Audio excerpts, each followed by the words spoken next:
ठीक है, तो हम देखते हैं सिगमंड फ्रॉयड की व्यक्तित्व विकास की अवस्था। अभी हम लोगों ने देखा व्यक्तित्व के प्रकार, 3 प्रकार बताए थे। हम लोगों ने देखा मन के प्रकार, 3 प्रकार बताए थे। अब हम देखेंगे व्यक्तित्व विकास की अवस्था किसके अनुसार, सिगमंड फ्रॉयड के अनुसार। ठीक, तो देखिए भाई, जो मनोविश्लेषणवादी हैं, चाहे यूंग हो, चाहे एडलर हो, चाहे सिगमंड फ्रॉयड हो, ठीक है, वह सब अचेतन से संबंधित है। और अचेतन का संबंध किससे, सीधे सीधे सेक्स से। ठीक है, किससे संबंध है, सीधे सीधे सेक्स से संबंध है, वासना से संबंध है, तो काम वासना से संबंधित है। ठीक है, तो इन्होंने व्यक्तित्व विकास की 5 अवस्था बताई, ध्यान से देख लीजिएगा। ठीक है, और इसको किससे संबंधित किया इन्होंने सभी अवस्था को सेक्स से अर्थात काम से संबंधित किया। ठीक, तो इन्होंने व्यक्तित्व विकास की 5 अवस्था बताई। पहली बताई मुखी अवस्था, गुदी अवस्था, लिंग प्रधान अवस्था, चौथा बताया सुप्त या प्रत्यक्ष अवस्था, और 5वां बताया जननेन्द्रिय अवस्था। जननेन्द्रिय अवस्था, जननेन्द्रिय अवस्था। ठीक है, ध्यान से एक एक क्रमबद्ध रूप से देख लीजिए। अब जो है देखिए, मुखी अवस्था, पहला क्या, मुखी अवस्था, इसको बताया जन्म से 8 माह, 2 अवस्था बताया इसमें। ठीक है, पहला जन्म से 8 माह और दूसरा बताया इन्होंने 6 से 16 माह तक। अब इसमें क्या करता है बालक, ठीक है, अपनी वासना, अर्थात देखिए इन्होंने कहा कि बच्चे में, ठीक है, वासना जो है किशोरावस्था में बहुत ज्यादा होती है, या तो इन्फेंसी एज में, शैशवावस्था में ज्यादा होती है। तो मुखी अवस्था में क्या करता है, मां के स्तनों को चूसता है। ठीक, जन्म से 8 माह तक पहली अवस्था, दूसरी अवस्था 6 से 16 माह तक। इसमें उसकी काम क्रिया शांत होती है, उसको आनंद की अनुभूति होती है। लेकिन उसके, ठीक है, जो इंद्रियां होती हैं, ठीक है, एक ज्ञान इंद्री होती है, एक फंक्शन इंद्री होती है। फंक्शन इंद्रियों में ताकत नहीं होती है, इसलिए वह उसकी वासना जो है खुलकर सामने नहीं आती है। तो इस समय क्या करता है, मुख से आनंद की अनुभूति लेता है। जो दूसरी अवस्था है गुदी अवस्था, अर्थात मल मूत्र त्याग की अवस्था। गुदी अवस्था का मतलब क्या होता है, मल मूत्र त्याग की अवस्था। मल मूत्र त्यागते हैं, सभी लोग त्यागते हैं, हम आप भी त्यागते हैं। लेकिन ये दूसरी अवस्था है गुदी अवस्था। इस अवस्था में क्या करता हुआ, पहली अवस्था है गुदी छोड़ने की अवस्था। इसको इन्होंने विभाजित किया है 8 माह से 3 वर्ष तक। ठीक है, जब मल मूत्र छोड़ता है तो उसमें उसको जो है काम क्रिया शांत होती है, आनंद की अनुभूति होती है। दूसरी अवस्था गुदी रोकने की अवस्था। ठीक है, 1 वर्ष से 4 वर्ष तक। ठीक, दोनों देखे, दोनों गतिविधियां साथ होती है भाई।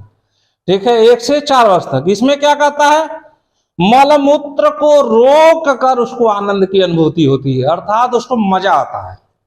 ठीक है, उसकी काम प्रवृत्ति क्या होता है, सुखद अनुभूति का अनुभव करता है। ठीक है, अब तीसरा है लिंग प्रधान अवस्था। यह देखिए क्या है, 3 से 7 वर्ष। इस उम्र का बच्चा क्या करता है, ठीक है, अंतर करना सीख जाता है। लड़की लड़के में भेद करना सीख जाता है, उसको पता चल जाता है कि कौन लड़की है कौन लड़का है। इस अवस्था में क्या करता है, वह अपने जननेंद्रियों से खेलता है, छूता है, पकड़ता है। ठीक है, वह क्या करता है, अपने जननेंद्रियों से खेलता है। तो मम्मी पापा डांटते हैं, मम्मी पापा क्या करते हैं, डांटते हैं, मत छू। ठीक है, पैंट पहना देते हैं, चड्डी पहना देते हैं। तो इसको कहते हैं लिंग प्रधान अवस्था, 3 से 7 वर्ष जननेंद्रियों से खेलता है। अगला चौथा अवस्था सुप्त या अप्रत्यक्ष अवस्था, 5 से 12 वर्ष, चाइल्डहुड की अवस्था, बाल्यावस्था की अवस्था। इस अवस्था के बच्चे काम क्रिया के प्रवृत्ति से बहुत दूर होते हैं। ठीक, अर्थात कक्षा, अर्थात जो है 5 से 12 वर्ष। ठीक है, ठीक है। 1 से 6 कक्षा तक बच्चे जो है, 5 से 12 वर्ष, ये बच्चे क्या होते हैं, काम क्रिया से दूर रहते हैं, इसमें कोई रुचि नहीं लेते। इनकी जो है काम क्रिया क्या होती है, शांत होती है, खेलने में इनको अच्छा लगता है, समूह में खेलने में अच्छा लगता है, गुड़िया गुड्डे का खेल खेलने में अच्छा लगता है, ठीक है, अन्य बच्चों के साथ खेलने में अच्छा लगता है, लड़की लड़कियों के साथ, लड़कों को लड़कियों के साथ कोई भेद नहीं होता है, लेकिन लड़कियां लड़कियों के साथ खेलती हैं, लड़के लड़के के साथ, लेकिन काम क्रिया की कोई बात ही नहीं होती है। और लास्ट है जननेंद्रिय अवस्था। यह जो है किशोरावस्था के साथ शुरू होता है, किशोरावस्था के साथ शुरू होता है, अर्थात 12 वर्ष से ऊपर जननेंद्रिय अवस्था। अब यह अवस्था, अब इसमें क्या होता है भाई, अब इसमें क्या होता है, इसमें जो है लड़की और लड़के अपने गुप्तांगों को, ठीक है, एक अलग रूप में देखना शुरू कर देते हैं, अर्थात उनको समझ में आ जाता है कि हम माता पिता बनने की क्षमता हमारे अंदर आ गई है।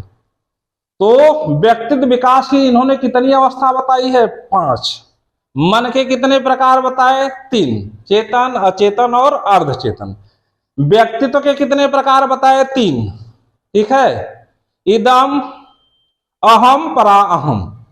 और प्रेरित कैसे बताया, कैसे प्रेरित होता है व्यक्ति, तो 2 से, ठीक है, मूल प्रवृत्ति से, जिसमें 2 मूल प्रवृत्ति बताए इन्होंने, एक जीवन मूल प्रवृत्ति इरोस, मृत्यु मूल प्रवृत्ति थैनाटोस, और अचेतन मन से प्रेरित होता है। तभी इन्होंने बताया कि व्यक्ति क्या है, अचेतन हाथों की कठपुतली है। ठीक है भाई, देखिए यहां से आपको बहुत कुछ मिलेगा। ठीक, इसी प्रकार के वीडियो और क्लासेस पाने के लिए संतोष सर साइकोलॉजी चैनल को अधिक से अधिक लोगों को शेयर कर दीजिए और सब्सक्राइब कर दीजिए, जिससे इसका लाभ अधिक से अधिक लोगों को मिल सके। ठीक है, अब मुझे बड़ी खुशी मिलती है जब कोई बच्चा कहता है कि सर मेरा यहाँ सिलेक्शन हो गया, मेरा वहाँ सिलेक्शन हो गया, तो बड़ी खुशी की अनुभूति होती है और मुझे प्रेरित करती है पढ़ाने के लिए। जबकि जो है अभी शहर से मैं दूर हूँ जो है, ठीक है, जहाँ वर्क कर रहा हूँ वहाँ हूँ, लेकिन तब भी मन में आता है कि नहीं बच्चों को कुछ दिया जाए, कुछ दिया जाए। एक भी बच्चा अगर हमारे पढ़ाने से सफल हो जाता है, हो जाएगा, तो मेरे लिए बहुत बड़ी उपलब्धि रहेगी। Thank you so much.